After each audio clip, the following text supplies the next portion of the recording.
여러분, 우리가 살아가는 모든 문제는 사실상 실체의 문제입니다. 진리는 실체가 있는 것이고 거짓은 실체가 없는 것입니다.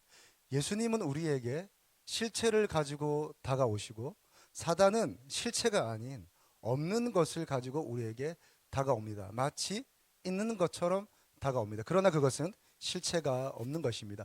그래서 사탄을 거짓의 영이라고 말하는 겁니다. 예수님이 부활하셨다는 것은 부활하신 예수님의 몸, 예수님의 부활하신 실체가 있는 것입니다. 그리고 그 실체를 본 증인들이 있습니다. 예수님의 부활은 거짓이 아니라 실체를 가진 진실입니다. 사실입니다. 여러분, 사람을 어떻게 정의합니까? 여러분, 사람이 무엇이라고 생각하십니까? 여러분, 사람을 뭐라고 정의합니까? 생물학적으로는 사람을 어떻게 정의합니까? 물질로 정의합니다. 70%의 물을 가지고 있고 그리고 단백질과 지방으로 형성된 물체로 이해를 합니다. 그러나 성경에서 말하는 사람이라는 것은 생물학적 사람이 아니요 물체가 아니라 영으로 사람을 설명합니다. 하나님이 흙으로 사람을 만드시고 그리고 그 흙 안에 하나님의 영, 루아흐, 생기를 불어 넣으셨습니다. 그래서 동물이 아니라 더 이상 물체가 아니라 그냥 흙덩어리가 아니라 우리는 생령이 된 것입니다. 살아있는 영, 살아 숨쉬는 영. 그래서 하나님의 호흡으로 호흡하는 사람이 바로 우리들입니다. 그것이 우리의 실체입니다. 여러분, 실체가 있고 실체가 아닌 것이 있습니다. 여러분, 이렇게 설명을 한번 드려보겠습니다. 여러분, 오늘 다 옷을 입고 계시죠? 아무것도 입지 않고 알몸으로 오신 분은 아무도 없습니다. 여러분, 이 옷이 실체입니까? 옷이 나인가요? 아닙니다. 옷은 실체가 아닙니다. 그런데 이 옷을 벗으면 어떻게 됩니까? 실체인 나 자신이 드러나게 되는 거죠. 이게 실체입니다. 여러분, 또 실체는 무엇입니까? 우리가 식탁에서 식사를 할 때에 식탁보를 덮는 가정도 있고 식탁보를 덮지 않는 가정도 있지만 많은 경우 식탁보를 덮고 있습니다. 여러분, 그 식탁보가 식탁입니까? 그 식탁보는 식탁의 실체가 아닙니다. 그 식탁보를 걷어내면 뭐가 드러납니까? 실체인 식탁이 드러나게 되는 것이죠. 장갑도 마찬가지입니다. 우리가 겨울이라 이제 장갑을 끼고 있는데 장갑을 끼면 장갑을 끼는 순간 그 장갑이 마치 내 손과 같습니다. 내 손이 가는 곳이 장갑이 가는 곳이죠. 장갑이 가는 곳이 내 손이 닿는 곳입니다. 그러나 그 장갑은 실체가 아닙니다.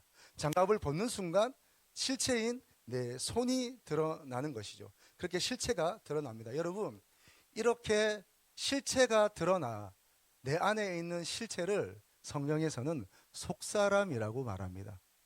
사람이 겉사람이 있고요, 속사람이 있습니다. 여러분, 피부를 다 가지고 계시죠? 여러분, 한번 만져보시길 바랍니다.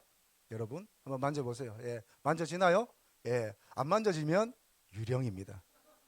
만져보십시오. 다 살이 만져지죠? 권사님, 살이 만져지죠? 네, 네. 권사님 살아 계신다는 증거입니다. 예. 그러나 우리가 이렇게 만져지고 느껴지는 피부와 같은 사람이 있는가 하면 그 안에 속 사람이 있습니다. 여러분, 사람은 겉사람으로 사는 것 같아 보이지만 사실은 속 사람으로 살아갑니다. 사람이 죽고 사는 건요, 겉모습에 있지 않습니다. 내 생김새에 있지 않고 내가 가지고 있는 것에 있지 않습니다. 왜 사람이 극단적인 선택을 하는 것입니까? 그것은 속 사람이 강건하지 못하기 때문입니다. 아무리 어려움이 있어도요, 내 속 사람이 강건하면 그것 다 이길 수 있습니다.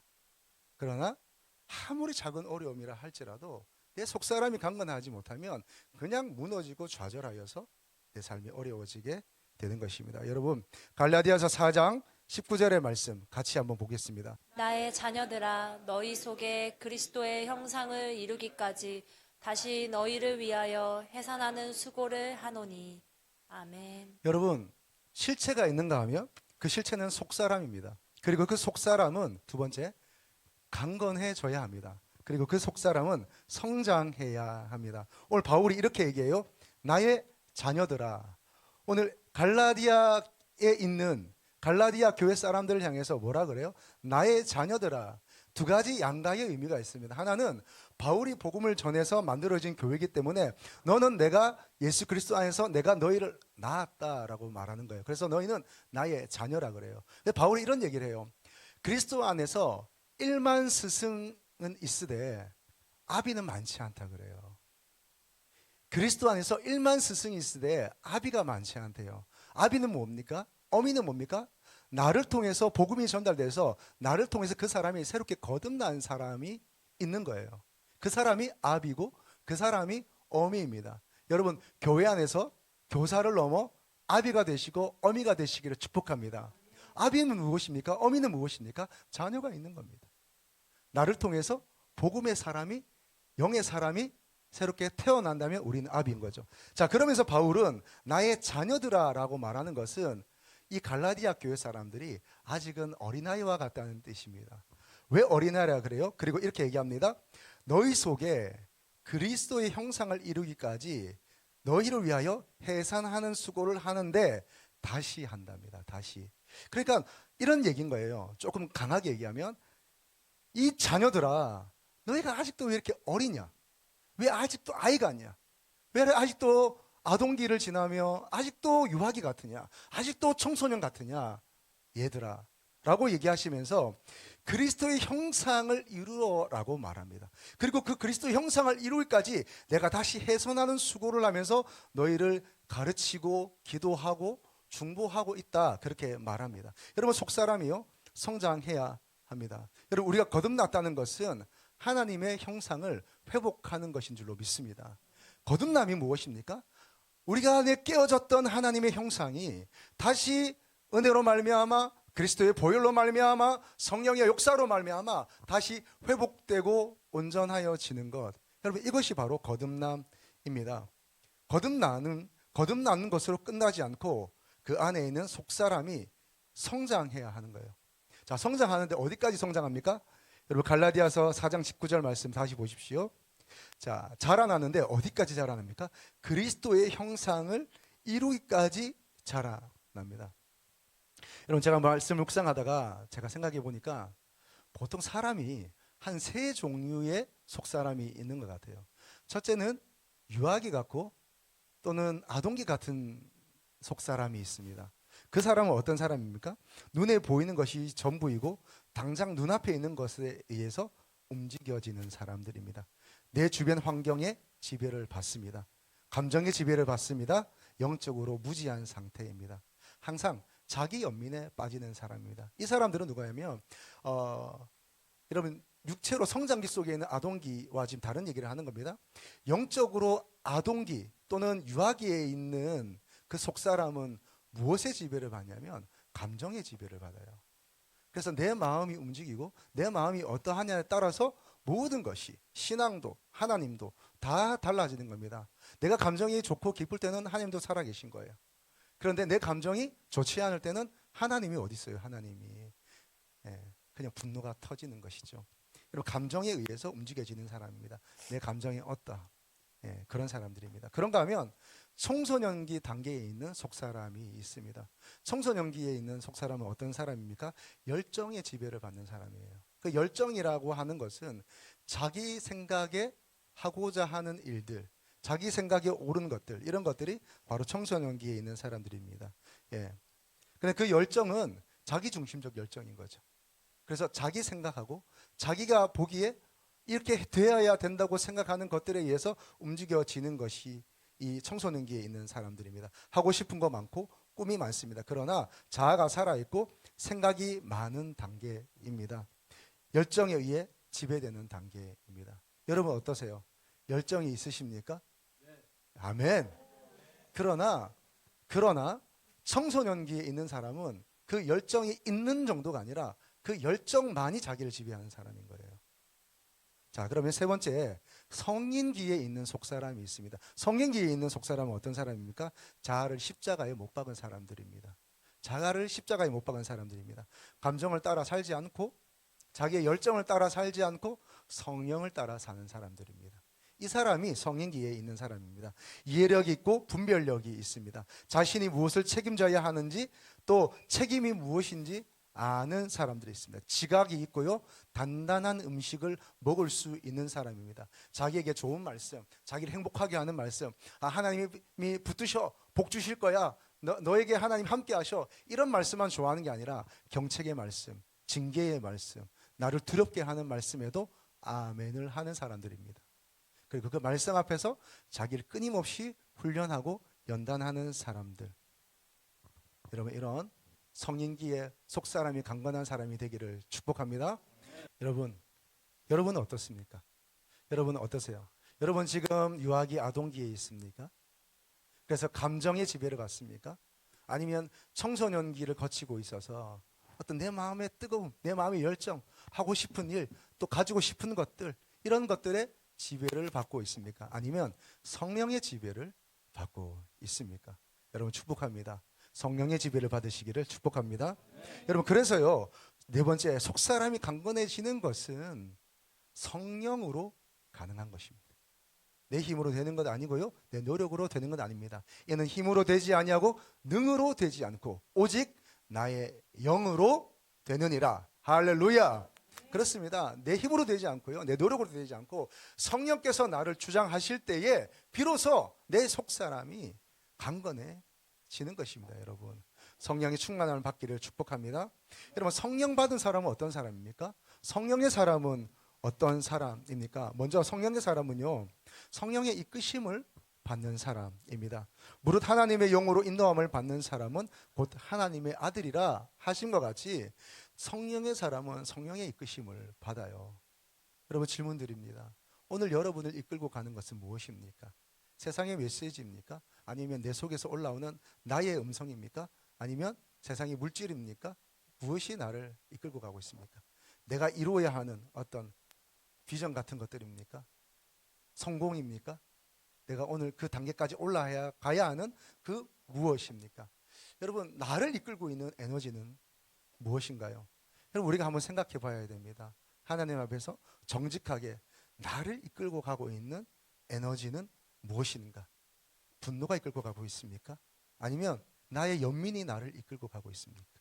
아니면 수없이 나에게 들려오는 타인의 말들이 나를 이끌고 가고 있습니까? 정치 뉴스가 나를 이끌고 가고 있습니까? 경제에 대한 전문가들의 어떤 정보들이 나를 이끌고 가고 있습니까? 여러분, 성령의 사람은 성령의 이끄심을 받습니다. 욕구에 지배되지 않고, 감정에 지배되지 않고, 나의 열정에 지배되지 않고, 성령께서 나를 주장하시도록 나를 내어주는 사람, 이 사람이 성인기에 있는 속사람이 강건한 사람들입니다. 여러분, 그런가 하면 성령의 사람에게 있어서 가장 중요한 것은 뭐냐면 거룩입니다. 거룩. 성령의 사람에게 아주 중요한 키워드는 성령의 사람의 거룩입니다. 여러분, 성령을 우리가 성령, Holy Spirit, 성령이라고 부르잖아요. 거룩한 영입니다. 여러분, 성령의 지배를 받는 사람, 성령의 인도하심을 받는 사람은 그 삶이 거룩을 향하여 나아갈 수밖에 없는 것입니다. 여러분, 거룩은 어떻게 시작됩니까? 거룩은 분리에서 시작됩니다. 여러분, 레위기 11장 45절 말씀 같이 한번 읽겠습니다. 나는 너희의 하나님이 되려고 너희를 애굽 땅에서 인도하여 낸 여호와라. 내가 거룩하니 너희도 거룩할지어다. 아멘. 자, 하나님이요, 내가 거룩하니 너희도 거룩할지어다 라고 말씀하세요. 너무나 부담스러운 말씀이죠. 어떻게 우리가 하나님처럼 거룩할 수 있습니까? 하나님은 거룩하고 우리는 좀 그렇고, 예.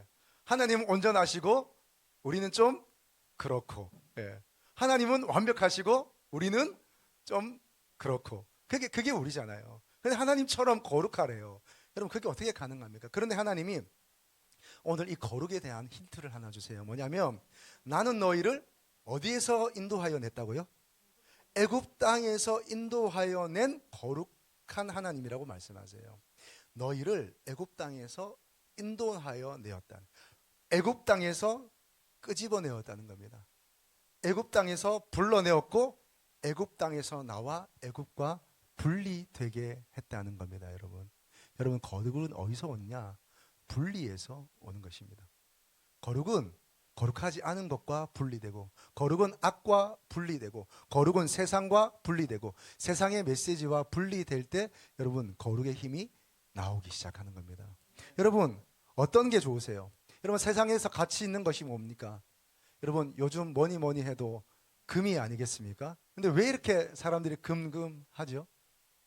여러분 그 금을 얘기할 때 어떤 금을 사람들이 가치 있게 여깁니까? 14K 정도면 되겠습니까? 18K 정도면 되겠습니까? 18K를 만드는 것은 형태를 잘 유지하기 위해서 18K를 만드는 거지. 근데 진짜 값어치는 어디 있습니까? 골드바. 저도 한번 골드바 만져본 적은 없는데요. 골드바는 24K로 되어 있습니다. 24K. 24K는 우리가 무슨 금이라 그러죠? 순금이라고 얘기합니다. 순금. 순금이 가치가 있는 것입니다. 여러분 세상도요. 순수한 것에 가치를 두고 있습니다. 더 한 단계 더 뛰어넘어서 여러분 사람들을 왜 다이아의 가치를 두고 있습니까? 그것은 변하지 않기 때문입니다.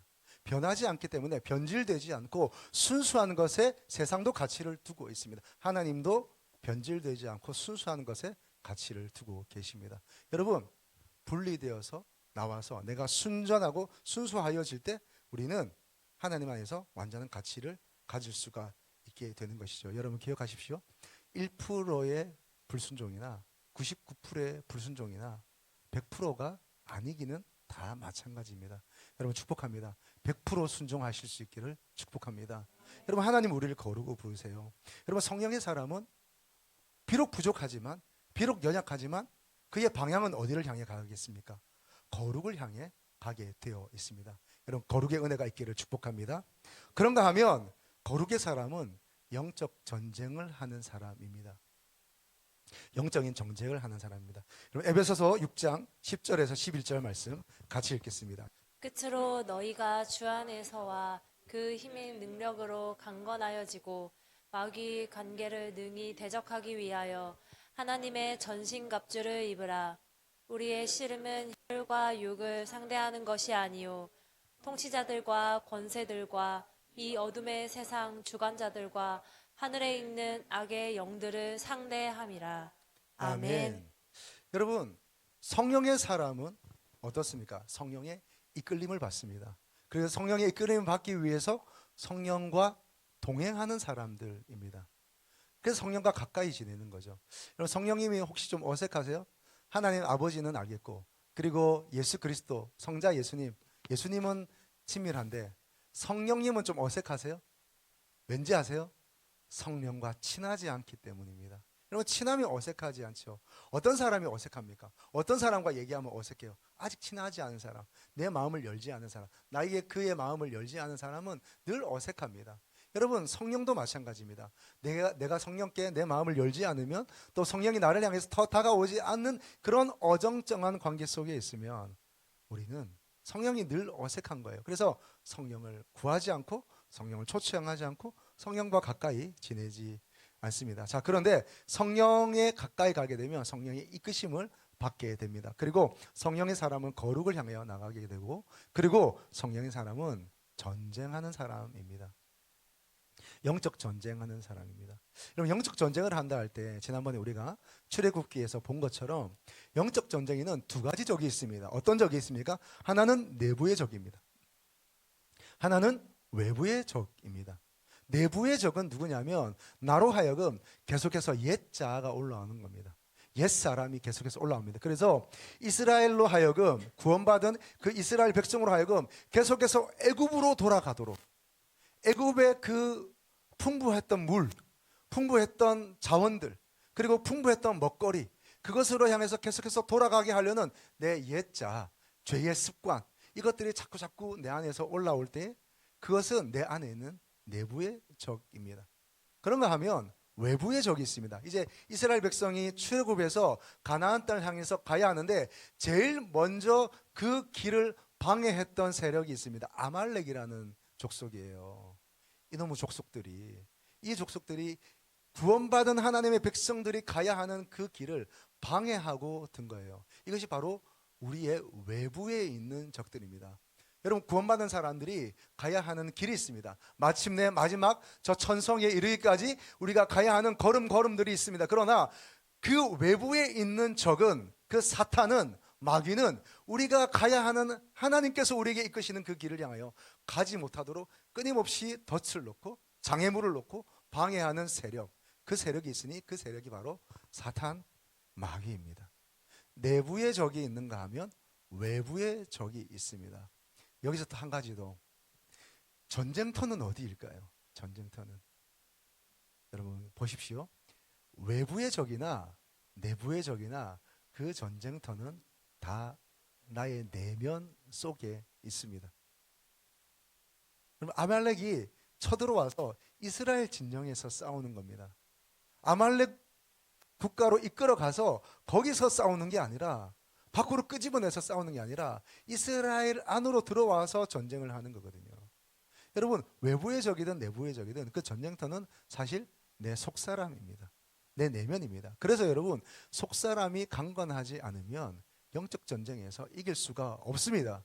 여러분, 속사람이 강건하다는 것은 무엇입니까? 영적 전쟁에 승리한다는 것은 사나워지는 게 아닙니다. 내 의지와 내 생각이 많은 것, 그게 아닙니다.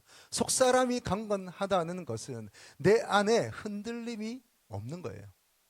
그래서 그것이 외부의 적이든 내부의 적이든 크게 흔들리지 않고 견고하게 버티고 이겨내는 것, 이게 속사람이 강한 사람들입니다. 여러분, 영적 전쟁 하시기를 축복합니다. 그리고 그 영적 전쟁에서 승리하시기를 축복합니다. 이는 힘으로 되지 않고 능으로 되지 않고 나의 영으로 되느니라. 할렐루야. 말씀 마치려고 하는데요, 제가 주중에 제가 알고 있는 권사님으로부터 통화를 하게 되었어요. 그 전화를 하는데 그분이 이제 많이 아프세요. 그 주사를 맞는 것도, 항암 주사를 맞는 것도 많은 사람들이 대기하고 있어서 한참을 기다리다가 이제 겨우 맞게 된 거예요. 그러면서 이제 암이 걸린 것도 참 마음이 서럽고, 그리고 주사를 맞는 것도 힘들고, 그런데 그 주사를 하염없이 기다려야 하는 그 시간도 이 권사님에게 너무 힘든 시간인 거예요. 그래서 저한테 이제 장문의 카톡을 보내왔더라고요. 이렇게 해서 이제 주사를 맞게 되었습니다. 목사님 기도해 주십시오라고 하더라고요.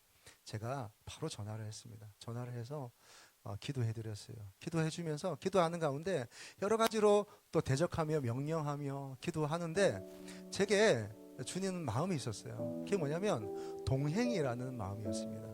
제가 기도하고 나서 권사님께 말씀드렸어요. 권사님, 하나님이 저에게 동행이라는 마음을 주십니다. 이 동행은 성령님과 동행하는 것입니다. 권사님 힘드시잖아요. 어려우시겠지만 그러나 성령님과 동행하십시오. 성령님의 손을 붙잡으십시오. 그리고 제가 이렇게 얘기했어요. 권사님, 내가 하나님 손 붙잡는 것 같지만 내가 하나님의 손을 아예 놓지만 않으면 하나님이 나의 손을 붙잡아 주십니다. 그 손 붙잡아 주셔서 아예 넘어지지 않도록 붙잡아 주시니까 권사님, 성령님과 동행하십시오. 예, 권사님이 이제 아멘하고 우시더라고요. 예, 같이 울면서 또 기도하고 막 그런 시간 가졌었는데요. 그럼 그러다가 제가 어제 어떤 다른 분들이 같이 좀 식사하자고 그래서 제가 가서 식사를 했습니다. 예, 식사하는데 한 세 분과 만났거든요. 예, 만나서 대화하는 가운데 뭐 이런저런 이제 그간에 있었던 일도 얘기하고 듣고 함께 나누고 또 축복하고 격려하고 막 서로 많이 잘생겨졌다, 예뻐졌다 막 이러면서 막 서로가 진실 아닌 진실을 얘기해 주면서 이렇게 대화하는 가운데 한 분 집사님이 자기가 그동안 있었던 일들, 이 시댁에 시집 와서 그간 있었던 많은 일들, 그리고 자기가 사업을 하면서 일어났던 흥망성쇠를 얘기하는데 한 두세 시간 동안 얘기를 한 거예요. 막 얘기를 하는데 막 이렇게 경제적으로 어려움이 겪고 또 사업했다가 망했다가 또 이렇게 뭐 정부의 어떤 일들 때문에 또 사업을 접을 수 없었는데 다시 또 이렇게 청산하게 되고 이러면서 여러 가지를 했는데 결국 여러분 다 말씀드릴 수 없지만 결국 돌고 돌아 제자리로 돌아왔다는 거예요. 그렇게 해서 제자리로 돌아왔는데 제자리로 돌아오고 보니까 하나님이 차려진 밥상이 있었다는 거예요. 그러면 하나님, 제가 이렇게 지나온 시간들은 무엇입니까? 라고 본인이 기도하는데 하나님이 그 영혼을 새롭게 사용하시기 위해서 훈련하는 시간들이었던 거예요. 보니까 이런 거예요. 그 영혼이 하는 얘기를 들으니까 이제는 하나님 앞에 쓰임받기 시작하는데요, 새로운 시즌으로 들어가더라고요. 그리고 자기가 자기가 하나님께서 하신 일들을 많은 사람들에게 간증하고 또 강의하는 자리에 서기 시작하더라고요. 새로운 시즌이 시작되는 겁니다, 여러분. 근데 그분의 얘기를 많이 듣는데 제가 그분의 얘기 속에서 느껴지는 게 있었어요. 아, 이분은 속사람이 강건한 사람이구나. 속사람이 강해요. 그러니까 이런저런 일들 속에서 무너지고 내려앉지 않고 주저앉지 않고 이 상황 속에서 끝까지 견디며 속사람을 더 강하게 훈련 속에서 자신을 더 강하게 더 훈련시키면서 굳게 갔더니 결국 하나님이 새로운 시즌으로 들어가게 하시는데, 여러분 그 새로운 시즌에서 쓰임받기 시작하는 거예요. 여러분, 하나님이요 여러분을 새로운 시즌으로 가게 하실 것입니다. 그런데 중요한 것은 하나님이 새로운 시즌으로 가게 한다고 되는 것이 아니고 속사람이 강건해야만 그 새롭게 된 시즌 속에서 하나님 앞에 쓰임받는 것입니다. 다시 말해서 내가 속사람이 준비되지 않고 내 속사람이 강건하지 않으면 아무리 하나님께서 새로운 시대를 준비했다 할지라도, 우리 가정에 새로운 것을 준다고 하실지라도, 새로운 내 삶이 하나님께서 계획했다 할지라도 내 속사람이 준비되지 않고 강건하지 않으면 여러분 그것은 우리에게 오지 않아요. 하나님이 줄 수가 없어요. 왜? 준비가 안 되어 있기 때문입니다. 그 준비는 무엇입니까? 속사람이 강건하는 겁니다. 여러분, 무엇에 지배받으세요? 무엇에 흔들리십니까? 여러분을 이끌고 가는 에너지는 무엇입니까? 그것이 바로 나입니다. 그것이 내 속사람입니다. 여러분 축복합니다. 속사람이 강건하시기를 축복합니다. 여러분, 이제 우리 교회도 속사람이 강건한 교회가 될 것을 선포합니다. 여러분, 외부에서는 우리 교회를 어떻게 볼까요? 이 지역은 우리 교회를 어떻게 볼까요? 이 지역에 있는 교회들은 우리 레디 교회를 어떻게 생각을 할까요? 그것은 별로 중요하지 않습니다. 중요한 것은 우리 교회의 속사람이 어떠한가 하는 겁니다. 여러분의 속사람, 여러분의 한 사람 한 사람의 속사람의 어떠함에 따라서 우리 교회의 속사람이 어떠함이 결정되는 것입니다. 여러분, 우리는 속사람이 강건한 사람입니다. 십자가의 자아를 못 받고 성령으로 충만하여 성령의 인도함을 받는 사람, 이 사람이 속사람이 강건한 사람입니다. 여러분 축복합니다. 성령으로 충만하시기를 주님의 이름으로 축복합니다.